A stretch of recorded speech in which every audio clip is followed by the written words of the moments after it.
What if the technology that could transform medicine, eliminate tedious work, and help solve some of humanity's biggest problems also creates a future where millions of people simply can't find a place in the economy? That is the question Bill Gates is now forcing into the center of the AI debate. And coming from one of the men who helped launch the personal computer revolution, his warning is getting serious attention. Gates says the world is moving into an AI era faster than governments and society are prepared to handle, and he believes the consequences could be enormous. In a nearly 6,000-word essay published this week, Gates argued that artificial intelligence could become either an extraordinary force for equality or a major source of injustice. And here's what makes his argument different from a simple anti-AI warning.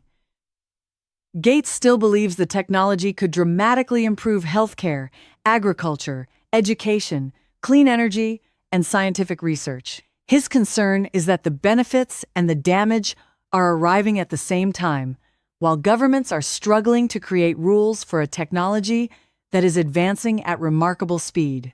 Gates says the biggest economic shock could come from jobs. He argues that unlike earlier technological revolutions, AI can directly perform tasks involving human reasoning, meaning the disruption won't necessarily be limited to one industry. He points to customer service, sales, software engineering, paralegal work, and data analysis, while warning that increasingly capable robots could eventually compete with humans in physical jobs such as construction and hospitality. The people he worries about most are workers in entry-level and middle-income positions, especially younger Americans trying to get their first foothold in the workforce. And this isn't just a theoretical concern among tech executives.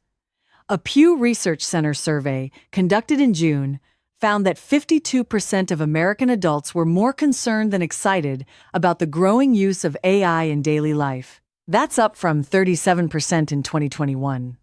Among U.S. workers, Pew also found that about half were worried about how AI could be used in the workplace in the future. But Gates says the employment issue is only one piece of a much larger puzzle. He warns that AI could make cyberattacks, fraud, deepfakes, and disinformation easier to carry out, potentially putting hospitals, financial institutions, power systems, and other critical infrastructure at greater risk. He also raises concerns about bioterrorism and the possibility that increasingly capable AI systems could eventually behave in ways their creators did not intend. Gates is careful not to claim that such outcomes are inevitable, but he argues that the risks are serious enough that waiting for a crisis would be a mistake. Then there's an issue that could hit families in a very different way: children and human relationships. Gates says AI companions could become so convenient and personalized that young people might rely on them instead of developing real-world social skills. He acknowledges that the research is still limited and mixed, but points to early evidence linking heavier emotional use of AI companions with worse well-being among some users. He also worries that excessive reliance on AI for schoolwork could weaken critical thinking at exactly the moment people need stronger skills to identify misinformation and deepfakes. Now, here's where Gates makes his most controversial proposals. He says society should consider creating a category he calls human reserved, meaning certain jobs would intentionally remain human even if machines eventually become capable of doing them. His example is especially personal: caregivers who looked after his father during the later stages of Alzheimer's. Gates argues that some work involves compassion, trust, and human connection that shouldn't automatically be handed to a machine simply because a machine can technically perform the task. He also wants governments to reconsider how they tax labor versus automation. Gates proposes taxing AI systems, or robots, in some circumstances, partly because companies currently pay payroll taxes when they hire people, while machines can often be treated as business expenses. His argument is that a carefully designed tax could slow the rush toward replacing human workers while raising money for retraining and a stronger social safety net.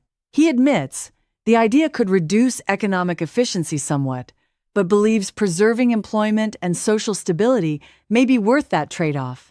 And Gates isn't calling for America to simply shut down artificial intelligence. In fact, he's asking for the opposite: a serious plan to make sure the technology's enormous benefits reach ordinary people. He wants new national and international institutions capable of dealing with AI's impact on jobs, national security, education, healthcare, elections, taxation, and infrastructure. And he says cooperation between major powers, including the United States and China, will eventually be necessary. That's ultimately what makes this warning so significant. Bill Gates isn't saying AI is inherently good or inherently bad. He's saying the outcome depends on decisions being made right now, before the technology becomes so deeply embedded in the economy that changing course becomes far more difficult.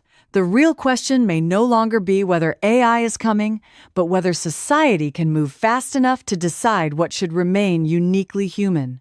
If you found this update helpful, don't forget to like the video, subscribe to Prime Wire, and turn on notifications so you never miss the latest news. Thanks for watching.